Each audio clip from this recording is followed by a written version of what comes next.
The similarities between marriage on earth and the marriage of God and the Jews reveal the divine nature of our marriages.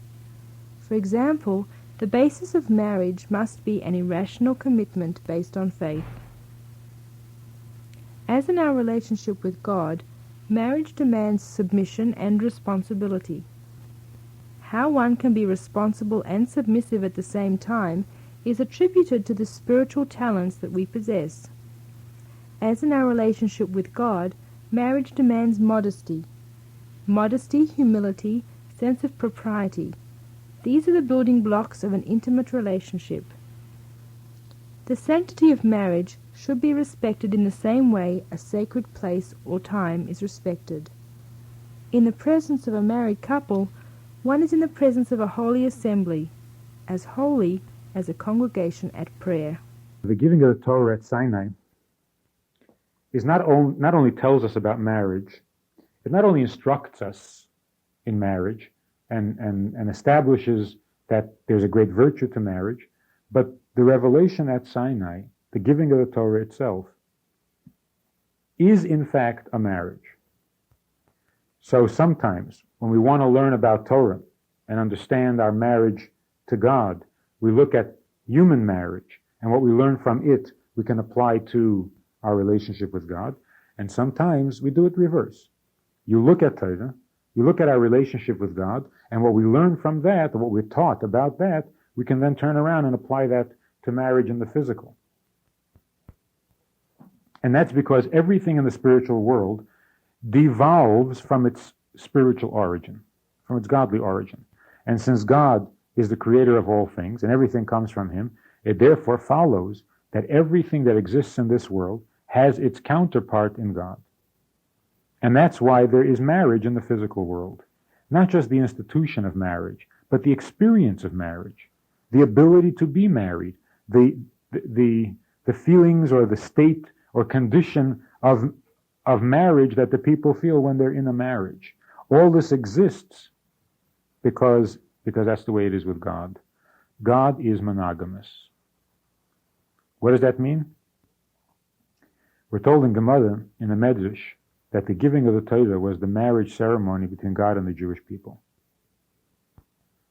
The day the Torah was given is the day we got married. As a matter of fact, we're given all sorts of details. The mountain was held over our heads like a chuppah. The 10 Commandments that God sent to the Jewish people is like the ksuba, the document, the marriage document, and the value of the stone on which the 10 Commandments were engraved was like the ring that the chassan gives the bride, the kala, and Moshe was the original shadchan, and the day was the day of our wedding. And heaven and earth were the witnesses. And what do we learn from the marriage between God and Jews? That we can apply to marriage between two human beings. A human being who contemplates or considers getting involved with God might assume that the one and only way that he can truly merge with God and be connected to God is by self-effacing. He has to stop being what he is. He has to stop being himself. He has to stop being in order to be close to God. Because where God is, nothing else can be. And so there's the belief that you have to stop eating, that fasting is a great virtue. There's the belief that you can't get married, celibacy is a virtue, and that you can't be involved in commerce and business because having physical possessions is not godly. You have to give up your ego, you have to give up your will, you have to give up your needs, you can't have any desires. You have to be totally non-human. You have to stop existing, wipe yourself out. And as long as you haven't done that, they believe, then you're not enlightened, and you're not saved, or you're not elevated, or whatever. Jews are obviously not like that. We have no need to be that way. Because when God came down to Sinai, it was a revelation unlike any other that preceded or came after it. We find, for example, that God spoke to Avraham, but we don't call it revelation. We don't say there was a revelation in Mesopotamia. We don't call the conversations that Moshe had with God before Torah We don't call that revelation. God said to Moshe, go down to Egypt, tell Pharaoh, talk to Pharaoh. Moshe came back and he spoke to God again, and God appeared in a burning bush. But all of this we don't call revelation. And why? Because it doesn't say, concerning any of these other events, it doesn't say that God came down. He revealed himself to Abraham, but it doesn't say he came down and revealed himself. Mount Sinai was different. There it says God came down on the mountain.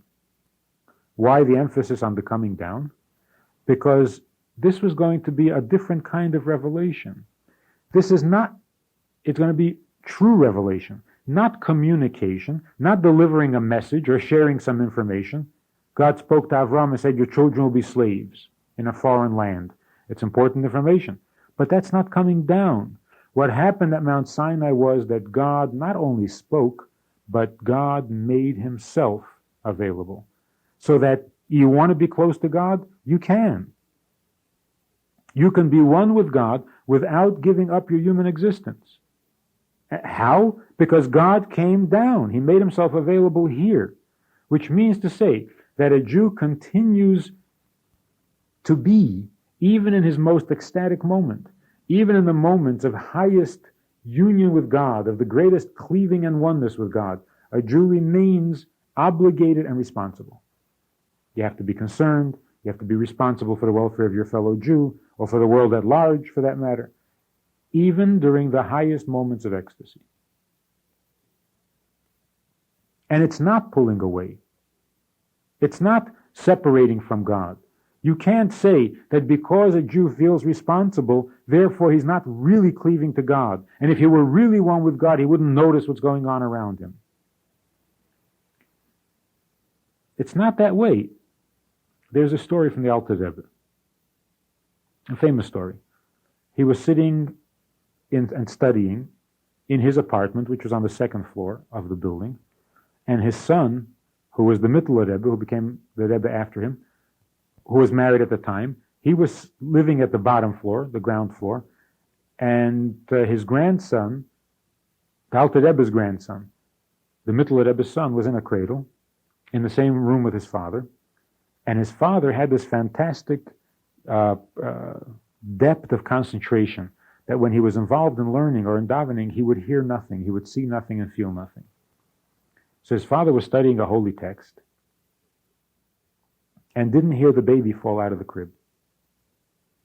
The baby was crying, and the grandfather, who was also studying, he was learning, also learning, he was upstairs, which means that his study or his concentration or his communion with God was even higher, on a higher rung, on a higher level than his son's. And yet he heard the baby cry, he came downstairs, picked up the baby, comforted the baby, put the baby back in the cradle, and then went back upstairs. And through all of this, the Mittler Rebbe still heard and saw nothing. Later that day, the Alter Rebbe said to his son that no matter how ecstatic, and no matter how involved, or no matter how engrossed you get in the study of a godly text, no matter how close you feel to God, you can't fail to hear a child's cry. Because what's the whole point of the ecstasy and the contemplation if you don't hear a child cry? Then what good is the devotion? What good is the contemplation? It's worthless. Now, how can this be? How can you completely give up your will to God as you're expected to do? How can you completely surrender your ego to God as you're supposed to do? Completely immerse yourself in Torah, and at the same time be responsible. And what the Alter Rebbe was saying to his son was, it's good to concentrate, and it's good to be so immersed and so absorbed in what you're doing that you don't hear the bell ring, or you don't hear the telephone, or you don't hear... But the cry of a child you have to hear. Well, how can that be? It says in Tanya that when somebody is studying Torah, an interesting thing happens. Simultaneously, as the mind grasps the subject, which means that it surrounds the subject being immersed and submerged in the mind, at the same time, the mind is surrounded by and submerged in the subject. And that this kind of a double oneness, of a mutual merging, is impossible in the physical world. But marriage is not a physical thing. Marriage is a divine institution, a bonding between two godly souls. It is a reflection of the development of the relationship between God and Jews. That's what it exists for. So it's certainly not a physical thing. And on that level, we're capable of this unique and wondrous unity, as the Rebbe describes it in Tanya, the likes of which cannot exist in the physical world. It just so happens that when it comes to the physical, even within a marriage, we find that there are all sorts of laws describing the role of the man and the role of the woman. And those roles can't be reversed, because in the physical, there can't be simultaneous merging or blending. In the physical, there can only be a complementary oneness, but not a similar oneness. And so you can't have both the man and woman doing the same thing for each other, because then nothing would happen. They'd be stuck. What do we learn from the fact that God came down to Mount Sinai? What we learn from it is this. Because we're more than physical, we are capable of a relationship in which nobody gives up anything, and yet at the same time, everybody gives up everything. The way God did. God makes himself totally vulnerable in Torah and totally dependent on our goodwill. He creates a world, obviously for a reason. He trusts and hopes and depends on us to fulfill the purpose for which he created the world. So the results and the outcome of this project, of this ambition, is at our mercy. We will either do it or we won't do it. We have freedom of choice. And that's why, where it says in Torah, if you will follow my commandments and I will give you the rains on time and so on, the commentaries say that the Hebrew word shouldn't be translated to be if, but rather please, halavai. Please follow my commandments and I will give you the rain. So God is asking, is pleading with us, because he made himself vulnerable. He made himself depend on our goodwill. Of course, we're dependent on him. So at the same time that God is our creator and master of the universe, at the same time he surrenders to us. Although he's our provider, our sustainer, our helper, our salvation, our hope, everything. And yet, at the same time, as we need him so desperately, he makes himself need us. And the same is true in reverse. As much as we need him, and as much as we depend on him and surrender to him, we also make demands on him. We sometimes take God to task, not only on behalf of other people, which is always a mitzvah, to come to God and say, please, why is this person suffering? Heal him, save him, help him, so on. Even for ourselves, there are times, rare times, when we have the right and the obligation to say, I deserve better, I need, give me. Like a father has to give his child, like a master is indebted to his slave. Not to reward the slave, but the slave says, if you want me to be a slave, and I'm willing to be a slave, but feed me. You want me to carry heavy packages, so I need the strength. So give me food. And that's not asking for reward. You're not supposed to ask for rewards. We're supposed to serve God without the thought of a reward. But we do have the right, at times, to take God to task and say, you want me to work for you 12 hours a day, 24 hours a day, you've got to sustain me. Give me the strength to do what you want me to do. Give me the peace of mind to do it. Give me the inspiration to do it. So there are times when we have a right to demand of God. There are times when God is indebted to us. There are times when we have an authority that God has surrendered to us. The famous story about the sages who were debating a point in halacha, and two of them agreed against the third opinion. And so they said, well, then we go by the majority, and the rule is according to us. And the third sage, a very holy man, said, no, I'm right, and I can prove it by... And the stream flowing past the shul will prove it. Because if I'm right, the stream will stop flowing. And all of a sudden, the stream stopped flowing. But the other two sages said, no, that doesn't convince us. That doesn't prove anything. So he said, Well, then let the tree standing outside the shul, let the tree prove that I'm right. If I'm right, let the tree lean over. And the tree fell over. And the two sages still said, no, that doesn't prove anything. He said, all right, if I'm right, let a heavenly voice proclaim that I'm right. So a voice came from heaven and said, Rabbi so-and-so is right. And the two still said, it doesn't mean anything. Torah is not in heaven. Torah has to be decided on earth. And God was very pleased by that. God said, my children have bested me. They've outdone me, and they're right, and I'm proud of them. Because Torah is on earth, and Torah has to be decided by human beings. And whatever they decide, that's true. That's the halacha. So in a sense, God gave us the Torah, but now we're responsible for the Torah. God doesn't come along and say, reason it out this way, think like this. The conclusion is the way we reason it out. And we, obviously, doesn't mean just any man on the street. We means the inspired, the scholar, the saint, and so on.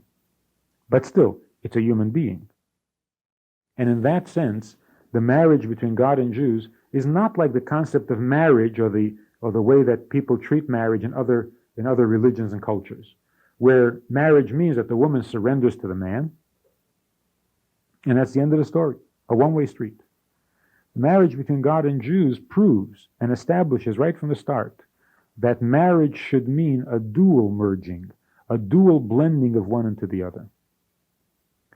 The Gemara and the Medrash comment on the curse that God gave Adam and Eve, on the curses. And he shows how, as everything in Torah, it really is a blessing. The Medrash shows this, because God said to Chava, as a punishment or as a curse for her sin, she will be dependent and will long for her husband. She will be dependent on her husband and she will long for her husband. This made the women of all times, sensitive and dependent and responsive to the treatment and to the opinion of their husbands, because they need their husbands. And this was a curse, supposedly. But the Medrash says, the fact is, that from this curse, look what happened. Because a woman is so devoted to her husband, seeing how women are loyal to their husbands, every man desperately wants a wife. So actually, it's come full circle. God curses Chava by saying that she will desperately want a husband. And the result is that her husband desperately wants her. And this is not an accident. The curse turns into a blessing is not an incidental thing. That's what marriage is all about to begin with. And there's no curse there at all. There's a unique oneness, a unique blending of two human beings in that they need each other in the same way. Not one surrendering to the other, but each surrendering to each other, each enveloping the other. When you need something desperately, you are submerged in it. It surrounds you. So the man is surrounded by his wife because he needs her, and the wife is surrounded by her husband because she needs him. So they are being surrounded by each other's love, and they are surrounding each other with their love. There's another important lesson that we can get from the marriage between God and the Jews. The marriage day was the day Torah was given, meaning to say the revelation at Sinai. That's when the marriage took place. After that revelation, Jews spent 40 years in the desert studying Torah. Took a long time before the Jews understood what Torah was all about. And they had good teachers. They had excellent teachers. And they had very few distractions. There were no problems there. So for 40 years, they basically spent all their time, uninterrupted years, of studying under the greatest teachers of all time, Moshe Rabbeinu.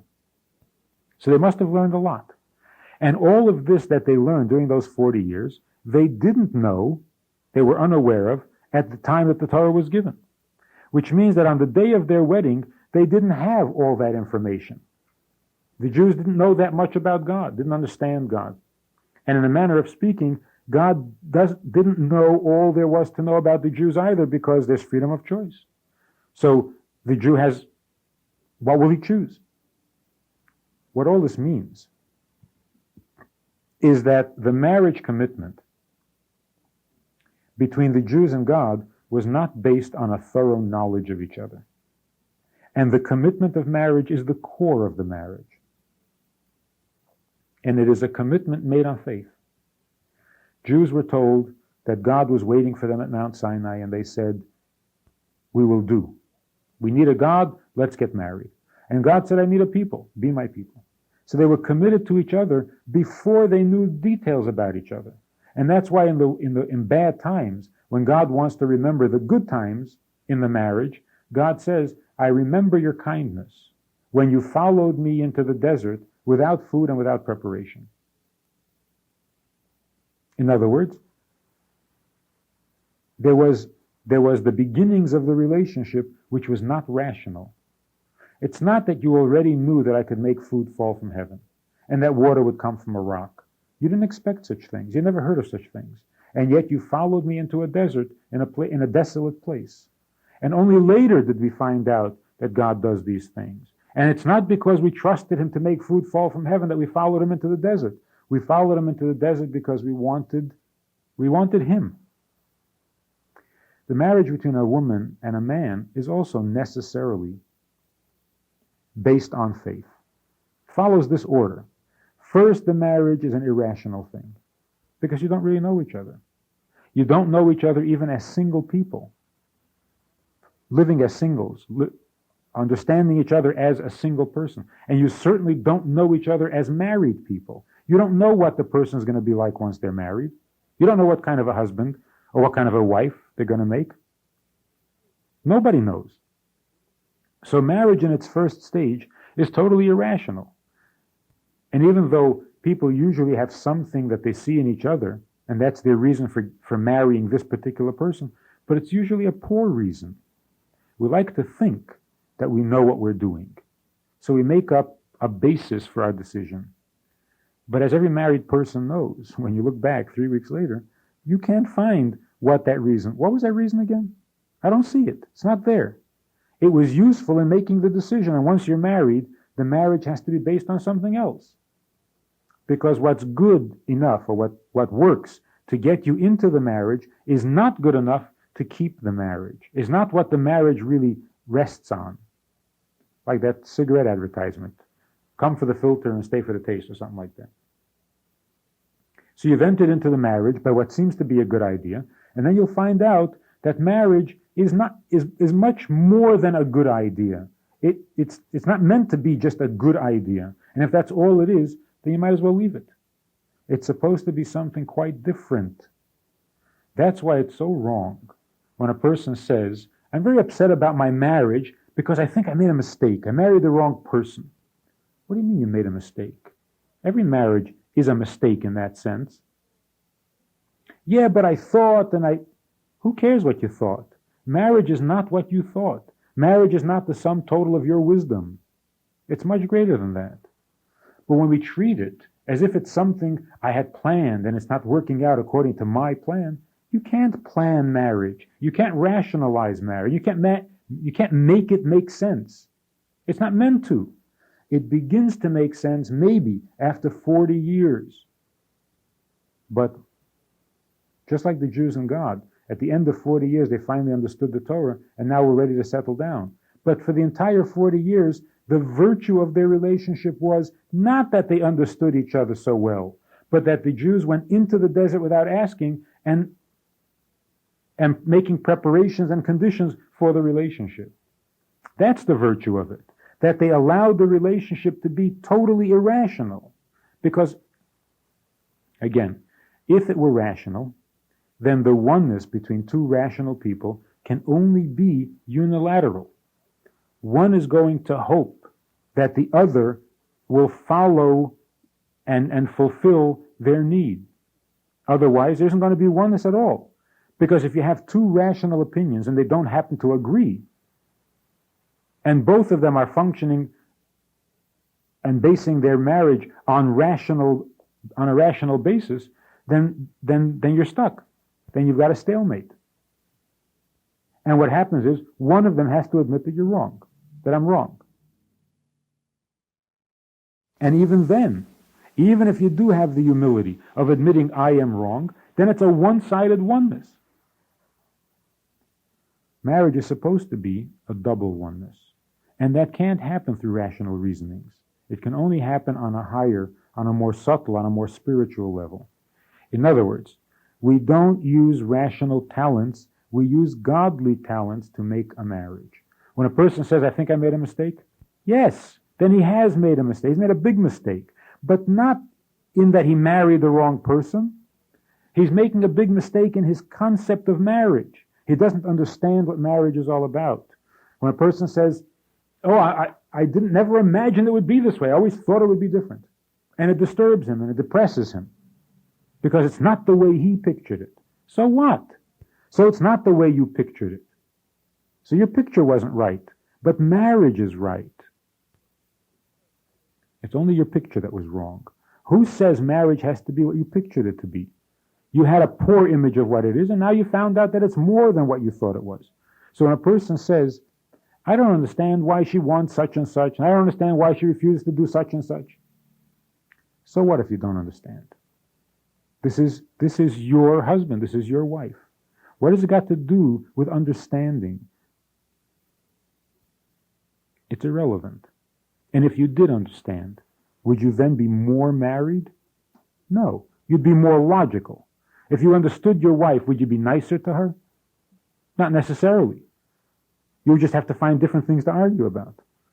Being logical, understanding the other person, doesn't make you a better person. Doesn't make you a better marriage. It doesn't mean you're going to be nicer to her. So it's a totally irrelevant thing to the core of marriage. Of course, everybody wants to be understood, and everybody wants to live with someone they can understand. But that's a detail. That's not the core of marriage. And yet so many marriages suffer and dissolve because of this inability to understand, which is really no grounds for divorce at all. The joining, the merging of two people, is a combination then of surrender and responsibility. You can't have one without the other. And where you do, you don't have a marriage. You have only a mess. I mean, picture this. Heroes in movies and so on. Some guy in the army who can do no wrong. I mean, he's perfect. And yet he's taken captive. He's captured by the enemy. And so he surrenders the way you're supposed to. And in the enemy camp, in the prisoner of war camp, he makes demands. He stands up for his rights. He maintains his dignity.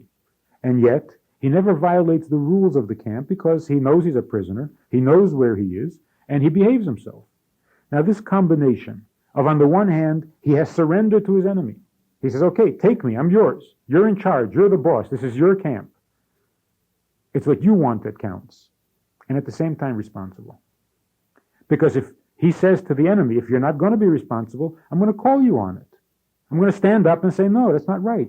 You're violating some rules. I may be yours, but when I'm yours, you have to treat me a certain way. Now, this combination of total surrender and yet profound responsibility, that's what marriage is all about. How do we know? Because that's what the marriage is between Jews and God. God says to the Jews, surrender to me totally, and then be responsible for what happens. How? How can it be? If I surrender, then I'm surrendered. Then I have no opinion. Then I have no say in the matter. Then I don't care anymore. Surrendering means not only that I allow you to do what you want, but that I no longer care what you do. I let you take over, and that's surrender. But that's not Jewish. It's total surrender and total responsibility. And they can both exist at the same time because we're not physical. In the physical, the Torah says that a husband and wife have to be together depending on the wife's demands, never on the husband's demands. It's a one-way street. Why can't it be mutual? Because in the physical, mutual is insane. It doesn't work. In the physical world, you can't have two things, two globes, two spheres surrounding each other. It can't be. One has to be big and one has to be small, and then the bigger one surrounds the smaller one, and then you have a merging. But one has to be bigger, the other has to be smaller. So in the physical, there are certain irrevocable and unchangeable conditions that you have to give into, because it's physical, and physical is inflexible. But we're not physical. We're not just physical. We're also capable of marriage in the full sense of the word. And another thing. Another thing about monogamy. God chose one people, and he emphasizes it. One people out of many. A nation from among nations. What is this great virtue of having one people? Why not all people? That sounds more virtuous. King Solomon had 1,000 wives. Well, but there must have been women in the kingdom who were jealous. Why shouldn't they be the king's wife? Why should he discriminate and have only 1,000 wives? Why not marry everybody? He could afford it. It's a ridiculous question. But there's a point to it. It would not have been a virtue, even if it was possible for him to marry everybody, because it's not monogamous.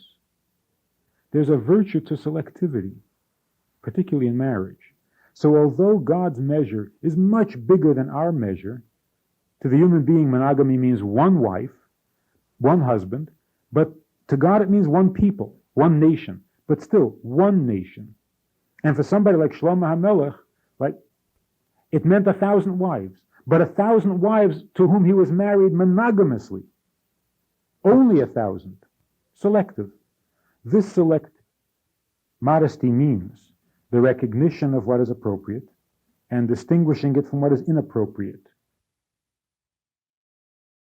To marry everyone, to marry indiscriminately is not modest.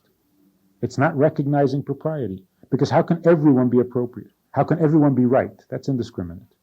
Modesty is probably the one act, the one issue, the one behavior that can make or break a marriage, regardless of what else is going on in a marriage. Because by its very nature, this unity, this double unity, this blending of man and woman into each other is a godly thing. It's a delicate thing.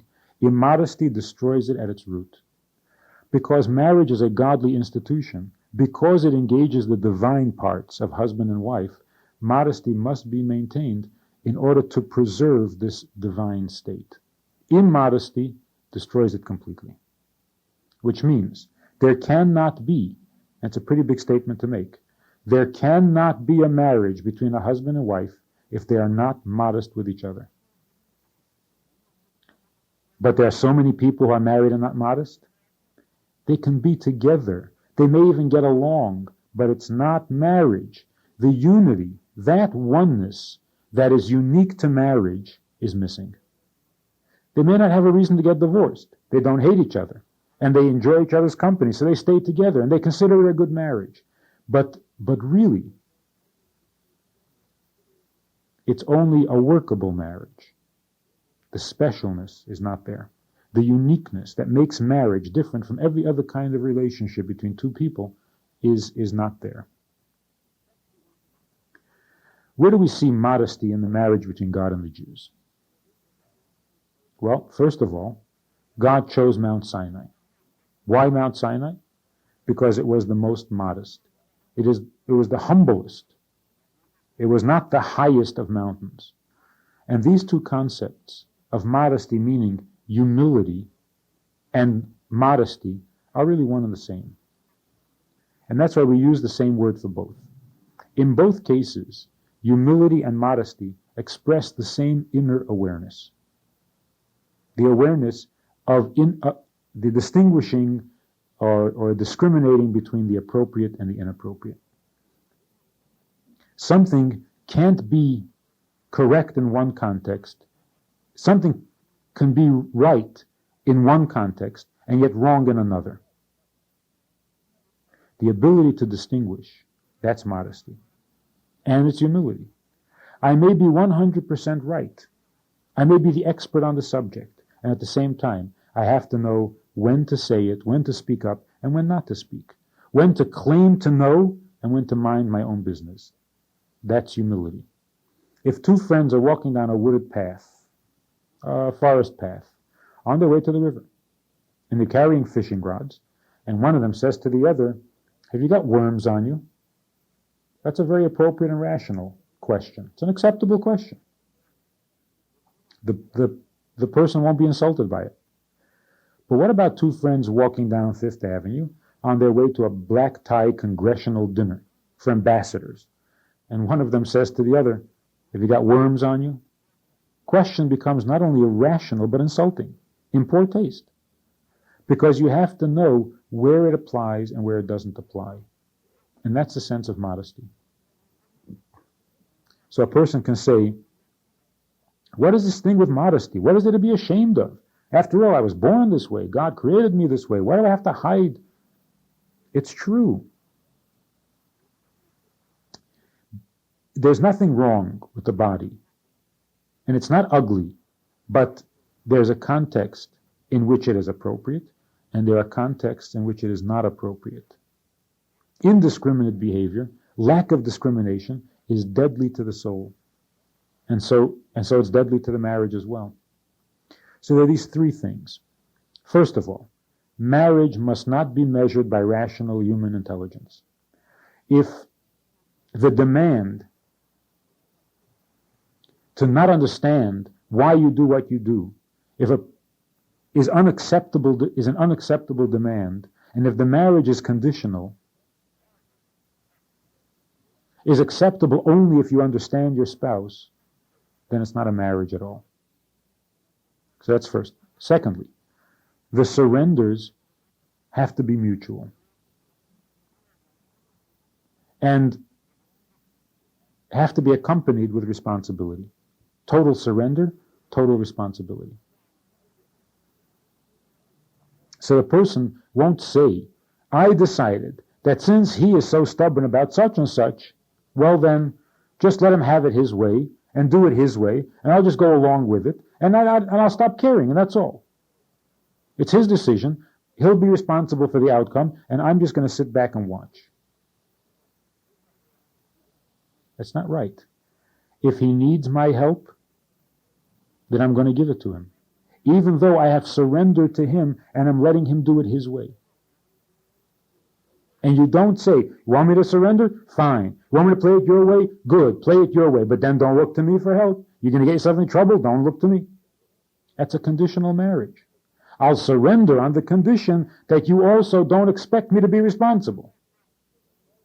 Or on the other hand, a person says, well, if I'm responsible, then you will do it my way. And don't ask me to help you. I'm the one making decisions. You want to be responsible? Then you take over. And don't ask me to surrender to you. That too is a conditional marriage. A healthy marriage has to be a combination of responsibility and surrender. Not half of each, all of each.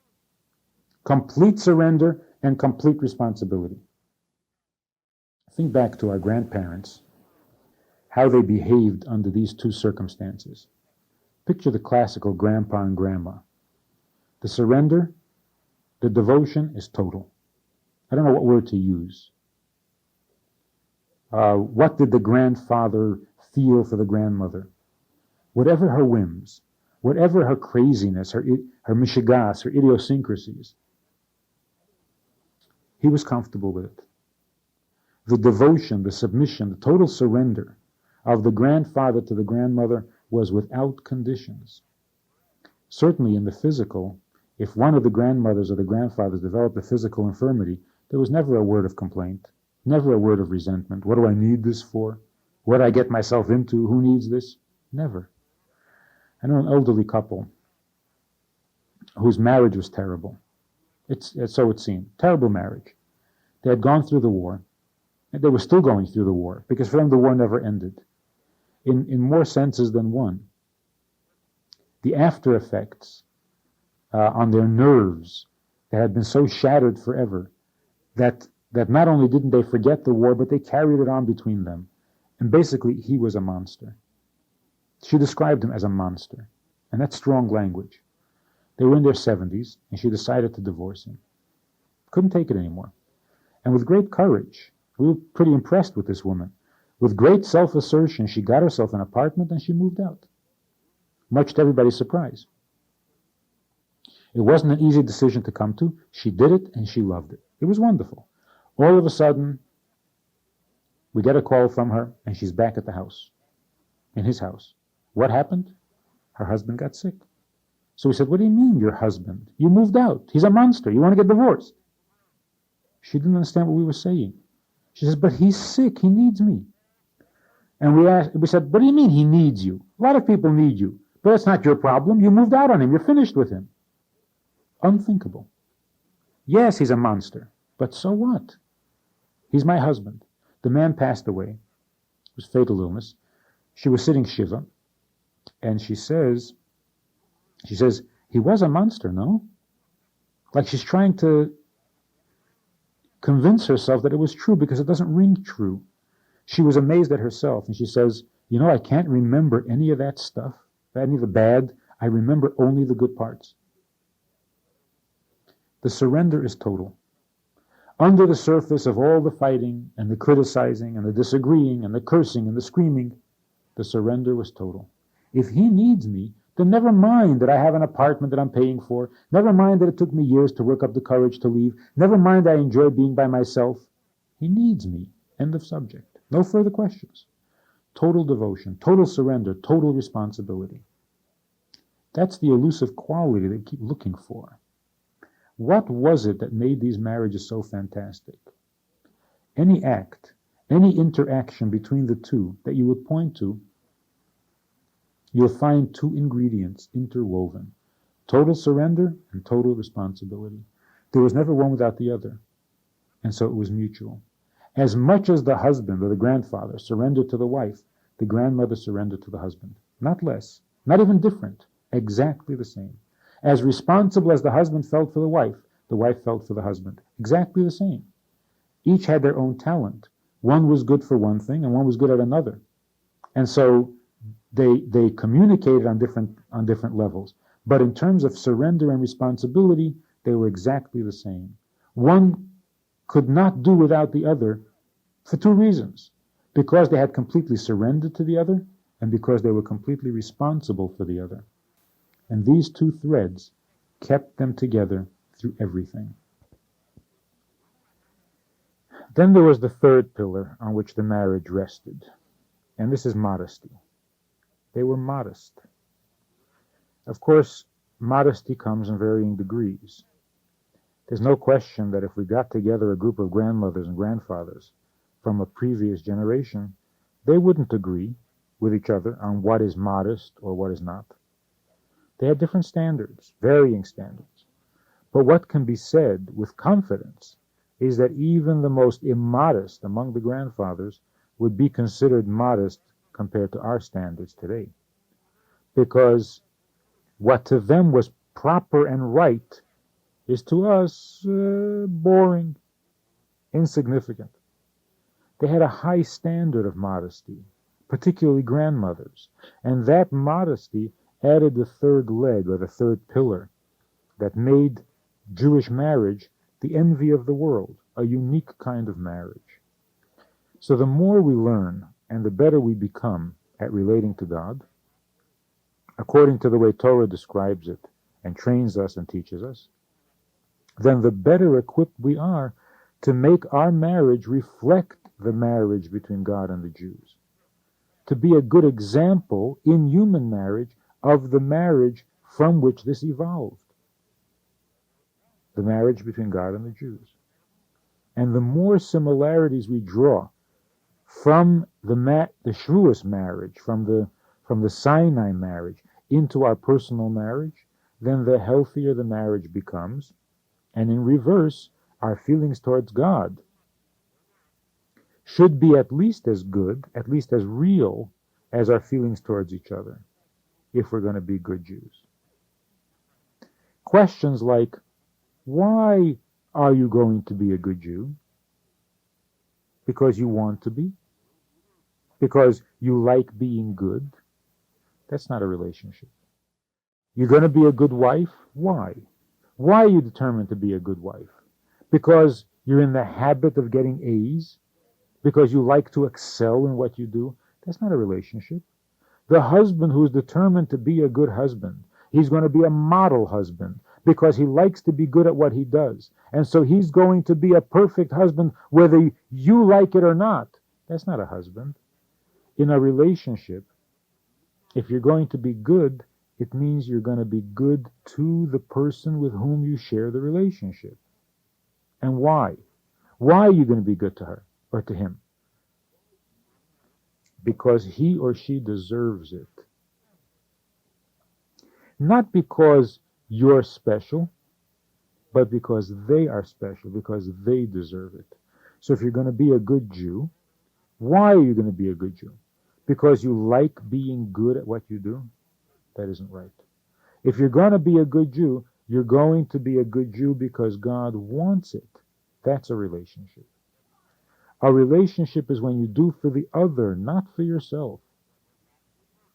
In marriage counseling, when a husband would complain that he doesn't like he wants out of the marriage, he doesn't like his wife, and she says, why not? I do everything for you. I'm a perfect wife.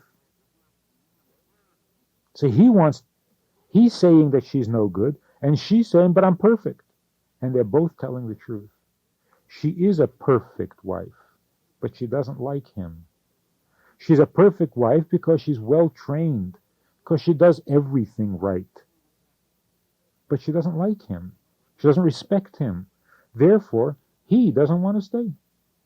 She's a perfect wife not because she wants to be nice to him, not because she thinks he deserves a good wife. She's a perfect wife because she's a perfectionist, because that's the way she was told to be, and that is not a relationship. So if a Jew is trained, he's taught, this is how you be Jewish. On Hanukkah, eat latkes. On Shavuos, eat blintzes. On Pesach, eat matzahs. And he does it. He does everything. So what is he doing? Making himself a good Jew? What does that have to do with God? Where's the relationship? Being good in a relationship means to connect what you're doing to the person with whom and for whom you're doing it. And that's true of our relationship with God as well. There's one practical point which also has to be mentioned. One of the big sins, one of the biggies, like idol worship and blasphemy, is the sin of discouraging another Jew from his relationship with God. If you talk him out of it, if you dampen his enthusiasm for God, Torah says that such a person deserves the worst punishment. And you're not supposed to have compassion on this person, which means that you don't go out of your way to find extenuating circumstances, to find excuses for him, as we would do in the case of any other sin. And why is this? Because every Jew is in a relationship with God. A Jew is married to God. And to come to a wife and say derogatory things about her husband is unpardonable. And by the same token, to come to the husband and say nasty things about the wife is intolerable. We find in the Torah, in the prophets, where one of the prophets who is being humble and is excusing himself to God, he says, how can I be worthy of prophecy when I am unclean of lips and I live among a people who are unclean of lips? A reference to the Jews. And God God chastised him. And he said, how can you say that about my children? You want to call yourself unclean, that's your business. But don't you dare say that about other Jews, about my children. Eliyahu Hanavi, the prophet Eliyahu, once said to God that the Jews were a disappointment because he found them lacking or wanting in the mitzvah, in their performance of the mitzvah of circumcision.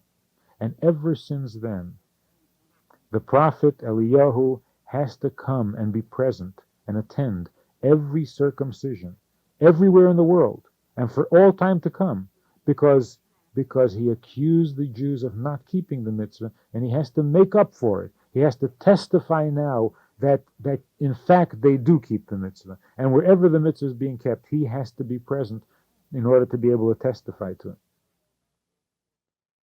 This applies to human marriage as well.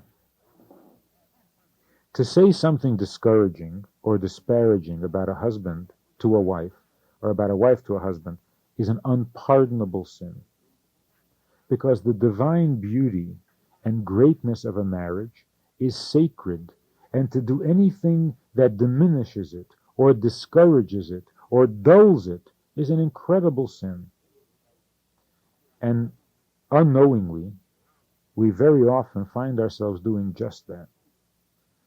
Making a husband look bad in the presence of his wife, or making a wife look bad in the presence of her husband.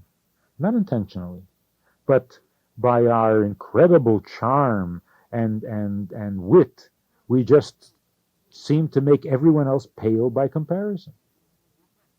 But we have to watch that. When you're in the presence of a minyan of Jews who are busy davening, you watch what you do. You don't shout out loud. You don't go running in and out among them because it disrupts their concentration. You don't go in there and sing a song. They're talking to their Creator, to their master, to their husband. It's a sacred moment, and you don't interrupt it. You have respect for the moment. So when you're in the presence of a minyan, you're on your best behavior. To be in the presence of a marriage where there is a couple, a husband and a wife, then you're in the presence of a holy assembly, as holy as a minyan engaged in davening. And just as you wouldn't do anything to disrupt the davening or to distract people from the davening, and not even permit it to happen unintentionally, we have to be at least that careful to not distract or discourage or dampen the enthusiasm that a husband has for a wife or the wife has for the husband. It's a sacred place when you're in the presence of a marriage, and you have to treat it with sanctity. And believe it or not, the same goes for our own marriages. In our own homes, when we're with our husbands or with our wives, we are involved in a divine, sacred affair. It's a holy place, and it has to be treated with sanctity.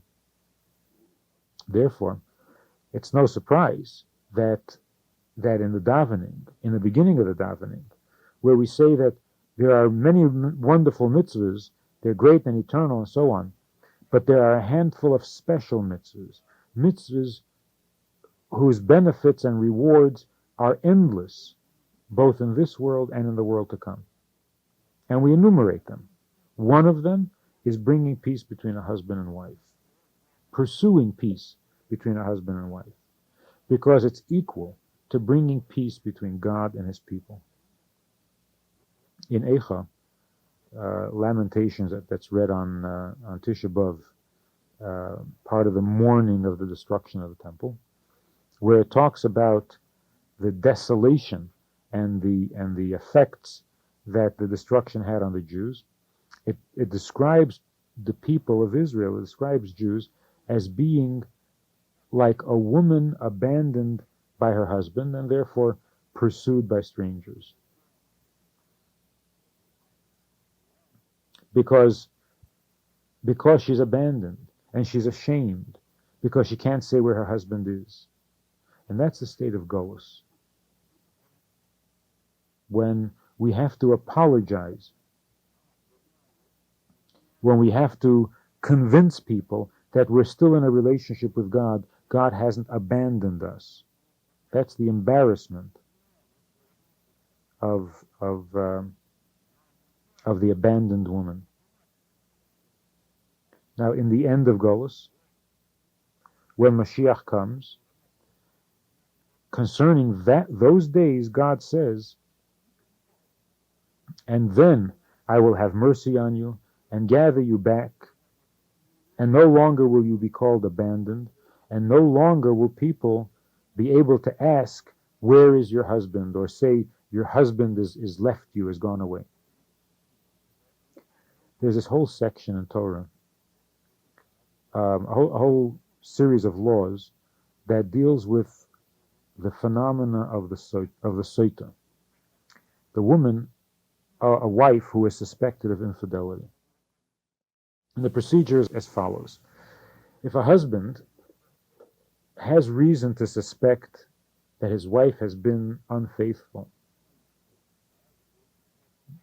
with a certain man, he has to warn her that he disapproves of that friendship and that they should not be together again. If she's found again with this man, alone with this man, the same man that the husband disapproved of, even though you can't prove that she did anything wrong, but the suspicion has been confirmed, it's a valid suspicion, and what happens then is the woman is brought to the temple, to the Beis HaMikdash. Of course, this doesn't apply today. But she'd be brought to the Beis HaMikdash, and there she is given mayim morim, bitter waters. She has to drink this bitter water. God's name is written on a piece of parchment, and then this parchment is soaked in the water, and the water erases God's name. Now, if she drinks this, and if she was guilty, if she actually had sinned, then she will die from the water. But if she's innocent, if she in fact did not sin, then whatever is physically wrong with her is healed by the water. And if she was barren before, she will become fertile from this water. The Rebbe spoke about this once, and he explained that everything in the relationship between husband and wife, or all the laws in Torah that deal with a relationship between husband and wife, also exists in the relationship between God and Jews. While we lived in Israel, back in the good old days, in times of the prophets, times of the Beis HaMikdash, we were guilty of idol worship. And God sent a number of prophets to warn us that God doesn't like us hanging around with these idols. It was a suspicion that he had of infidelity. And the suspicion was confirmed because we kept doing it. So we were subjected to the bitter waters. Golus, exile, is the taking of bitter water. 2,000 years of exile. The Rebbe says there is no greater, no more bitter water than that. And in the end of this exile, having taken the bitter water, what do we see? What has the bitter waters proved? What has it established? It's proved that we were basically innocent. Yes, we messed around with idols, but it wasn't serious. We basically remained monogamous. We thought the idol could help for this, and we thought that it would help for that, and we thought that it would help us rise and become more aware of our spiritual. But we never left God. We never damaged the basic marriage, the basic, as the Rebbe says, we never damaged the shidduch. And you ask a Jew, how is the shidduch? The shidduch is fine. And that's been proved and established over and over again during these 2,000 years of exile. Because after 2,000 years of bitter waters, when you ask a Jew if he's Jewish, he said, of course I am. How dare you question? How dare you suspect? How dare you even suggest that I'm not Jewish and that I'm not a good Jew? And this after 2,000 years of exile. So what's been proven? What has the bitter water shown? It's shown that in this relationship between Jews and God, even when we falter in our marriage to God, even when we slip, even when we don't seem to be behaving ourselves, but the marriage is indestructible. We cannot damage our marriage to God. We don't want to, and we can't damage that marriage. It's a permanent bond. It's forever. And so, having gone through Golus, we have earned, we've deserved that God should take us back to our home and fulfill that promise that, as we said before, the quote from the prophet, that God says, I will have mercy on you and gather you back, take you back in, and no longer will you be called abandoned. And there will no longer be a question as to where is your God? Because the marriage between God and Jews will become obvious and clear to everyone that this is a permanent marriage, this is a deep marriage, this is a Jewish marriage, a divine marriage, and it will reflect in our human marriages, in our personal marriages, in the marriage between a Jewish man and a Jewish woman, that it too is a divine place. It too is a divine relationship. And treating it with that kind of a respect, based on the three pillars mentioned before, then we can once again have the kinds of marriages that our grandparents had, our great-grandparents had, in which they were able to raise children who could survive emotionally and mentally the most difficult and the darkest and the worst period of our history, and come out the other end and rebuild their lives and smile to each other and be friendly and be moral and be decent and be trusting and have a Jewish people go on with maybe a few scars here and there, but basically a healthy people.